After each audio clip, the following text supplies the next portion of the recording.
हक़ मौजूद प्यो जिन परो गंजे डूंगर गाम जो छॾे खेत खरो लोचे लाहू थी थिया। हैदराबाद जो गंजो टकर सिंधु दरिया जे ओभारे किनारे खां थोरो परे हैदराबाद जे ॾखण तरफ़ आहे। चुन जे पथरनि ते मुश्तमिल गंजे टकर जो सिलसिलो लतीफ़ाबाद तालुके में मौजूदु आहे, जेको उत्तर खां ॾखण ताईं दरिया सां मुतवाज़ी हलंदे अटकल 13 मीलनि में टंडे मंदखाण ताईं फैलियल आहे। हैदराबाद जो हाणोको शहर जंहिं टकरी ते ॿधल आहे, उहा टकरी गंजे टकर जी शाख आहे। सिंध में हैदराबाद ही हिकु अहिड़ी जॻह आहे जिते चूने जो पत्थर ज़मीन जे मथाछरे फाड़े ॿाहिरि आयल आहे।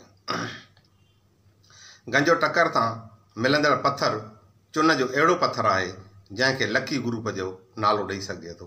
हिन पत्थर जी सभ खां मथां ई सतह थुल्ही ऐं सफ़ेद आहे। हीअ कंहिं हद ताईं चाकी भुरियल भुरियल ऐं नरम आहे। पथरीले तह जे हेठां रेतेली मिटी ऐं मैरीन फोसल आहे। एमएच पंवर मूजिबि गंजो टकर खीरथर जबल जे चुन जी पत्थर जी फिटल ऐं अलॻि छाड़ आहे। दोस्तो, गंजो टकर बुज़ुर्गान दीन जो शरीर हुअण सां गॾोगॾु तारीख़ी माॻ पिणु आहे। गंजे टकर ऐं संदसि आसपास जे खोजणा खां पोइ उतां क़दीम शयूं, क़बरुनि मां मिलियल लाश ऐं टकरीअ ते खंड जे निशाननि जा आसार मिलिया आहिनि। हितां लधल क़दीम शयूं हाणे prince of Wales museum Mumbai में रखियल आहिनि। हेनरी कज़न्स हैदराबाद जा क़दीम आसार में लिखियो आहे त महात्मा बुद्ध जे आराइशी ठिकर जे मूर्ति जा टुकड़ा हैदराबाद सिंध जे गंजे ठकर जी ॿी छाड़ मां मिलिया आहिनि। दोस्तो, सिंध जे बुद्ध धर्मी आराइशी तामीर ते बम्बई शाख जे रॉयल एशियाटिक सोसाइटी 1857 ईस्वीअ जे जर्नल जी लिखत आहे, जेका मिटीअ जे पकल महात्मा बुद्ध जे आराइशी मूर्तिअ सां वास्तो रखे थी। सा सिंध तरफ़ां सोसाइटी ॾांहुं मोकिली वई। इहा लिखत ॿुधाए थी त उन्हनि भॻल मिटीअ जा पकल टुकर जेकी अजायब घर ॾांहुं मोकिलिया से गौतम बुद्ध जूं मूर्तियूं आहिनि, जिन में हिन खे वेठल ऐं संदि ॼंगूं मथे उभियूं करे ॾेखारियल आहिनि। महात्मा बुद्ध जे आराइशी ठिकर जी मूर्ति जा टुकड़ा गंजे टकर जी ॿी छाड़ मां मिलिया आहिनि। उहे टुकड़ा झिरक मां लधल टुकरनि जहिड़ा साॻिया आहिनि। उहे टुकड़ा उन्हनि टुकरनि मां जे संदसि मथे ते घुंडीदार वारनि जी या कंहिं टोपीअ जो अहसासु थिए थो। बार्टल फेरेर इन्हनि आराइशी टुकरनि बाबति लिखे थो त असां उहे मुलाकातियार ऐं टंडे मंदखां जे विच ते सईदपुर जे भरपासे जे मागनि तां जजे तइदाद में लथा। दोस्तो, गंजे टकर ते सन्यासियुनि ऐं दरवेशनि जो वॾो मेड़ थींदो रहियो आहे। क़दीम वक़्तनि में हिंगलाज वारा काफ़िला हिन तीरथ खां वेंदा हुआ। उन ई सबबाई हिन टकर खे गंजो वलियुनि जो मंजो जे लक़ब सां यादि कयो वञे थो।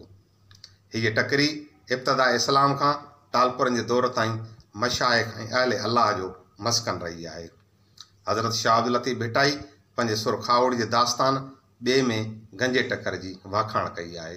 वारे सभु पई जन परख गंजे डूंगर गाम जी वारे सभु वर्क लोचे लाहू थी थिया।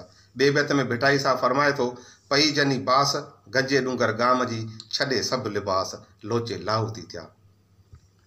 शाह साहब इन टकर रस्ते ई हू किन जोगियुनि जे सुंग में हिंगलाज जे तीरथ ते वियो हुयो। गंजे टकर ते रूहानी इसरार बि ॾिठाई ऐं कापड़ियुनि जी पर बि जाचाई। गंजे टकर ते हेरण जागीर में वाक़ियो दर्स भाइर अहमद ऐं महमद दफ़न आहिनि, जिन बाबति चयो वञे थो त लतीफ़ सरकार जा उस्ताद आहिनि। लतीफ़ साईं संदन वटि हली वेंदो हो। दोस्तो, हिन ई टकरी ते मशहूरु बुज़ुर्ग ऐं मस्तीअ जे राह जा सालिक कामिल वली आरामी आहिनि, जिन में शेख भिरियो वीरदास, निहाल शाह नूरी, दरवेश बदीन, दरवेश छतो निमाया आहिनि। गंजे टकर जे टकरियुनि ते ॿिया बि केतिरा ई बुज़ुर्ग ऐं इलाइक़े जा अनेक दरवेश आरामी आहिनि, जिन में हज़रत ख्वाजा अब्दुर्रहमान जान सरहंदी, शेख सूमार, गुल गेब शाह, सखी इब्राहिम शाह, हज़रत अली करमुल्ला वजह जा कदम मुबारक, दरगाह नौतक जाम, दरगाह ॾाॾो जाम, दरगाह अज़ीज़ शाह बुखारी, दरगाह वासिल शाह ऐं दरगाह लाल छतो वग़ैरह नंढनि खां वॾनि जी ज़ियारतगाह ऐं हाजतमंदनि जी मुराद आहिनि। गंजो टकर जी शुराती छेड़े जे दामन में फतेह टेक्सटाइल मिल जे साम्हूं सदियों पुराणो काली मंदरु आहे। हिते कालीअ जहिड़ी मूर्ति आहे जहिड़ी कलकत्ते जे मशहूरु काली मंदर में आहे। काली मंदर में हिकु क़दीम गार पत्थर जे दौर जी आहे जंहिंखे बि तपस्या लाइ जोगियुनि ऐं सन्यासियुनि इस्तेमालु कयो। उन गार बाबति रवायत आहे त हज़रत शाह अब्दुल लतीफ़ भिटाई उन गार में इबादत कई हुई। असीं उन गार खे रोशनी जी मदद सां ॾिसणु अंदरि वियासीं। मूं सां गॾु मुंहिंजो साथी राहील अकबर हुयो। चवनि था त हिते पत्थर जे दौर जूं अहिड़ियूं 4 गारूं हुयूं। हिकु साइट एरिया जे क़याम दौरान सनअती तरक़ीअ जे नज़र थी वई। ॿी गंजे टकर जे पहाड़ी ते शहदादानी टालपुर जे क़दीम क़ब्रिस्तान जंहिं में मीर सोबदार खान टालपुर जी घरवारी ऐं टालपुर घराणे जी हुकुमरानी जो पायो विझंदड़ मीर फतेह अली खान टालपुर जी माउ सखियाणी रहमदिल माई खेरी ऐं सिंध जी सियासत जे मशहूरु किरदारु मीर रसूल खान टालपुर ऐं संदसि वॾो भाउ मीर अली अहमद खान टालपुर आरामी आहिनि। उन क़ब्रिस्तान जे उतर तरफ़ बरकत भाई हिल पार्क जेको हाणे उजड़ियल पार्क आहे जी तामीर वक़्तु हथरादू बंदि कई वई ऐं कस्टम रोड ते क़ाइमु सनअती इलाइक़े में टी जेका गार हुई उहा कस्टम रोड ते क़ाइमु सनअती इलाइक़े में कारखाने जे पुठियां उलहंदी कंदीअ ते हुई। लेकिन मौजूदा दौर में उहा गार बि पंहिंजो वजूद मिटाए चुकी आहे छाकाणि त मूं उन गार खे ॻोल्हण लाइ बेहद कोशिशि कई लेकिन तमामु तर जाखोड़ करण बावजूदि हथु न अची सघी।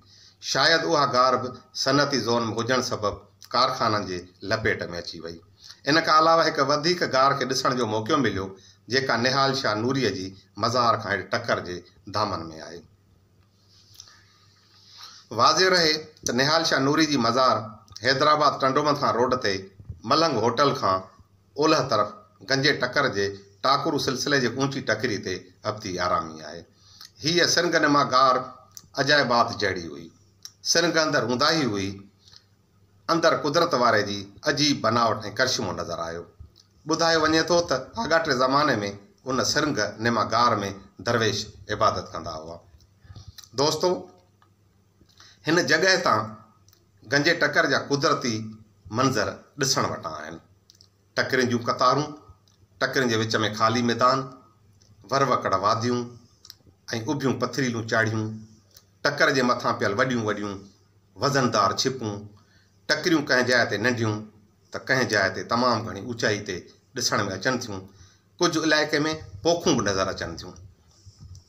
गंजे टकर जे आसपास में वॾे तइदाद में नंढियूं तोड़े वॾियूं सनअतूं मौजूदु आहिनि जंहिंमें हज़ारे मुलाज़िम कमु कनि था।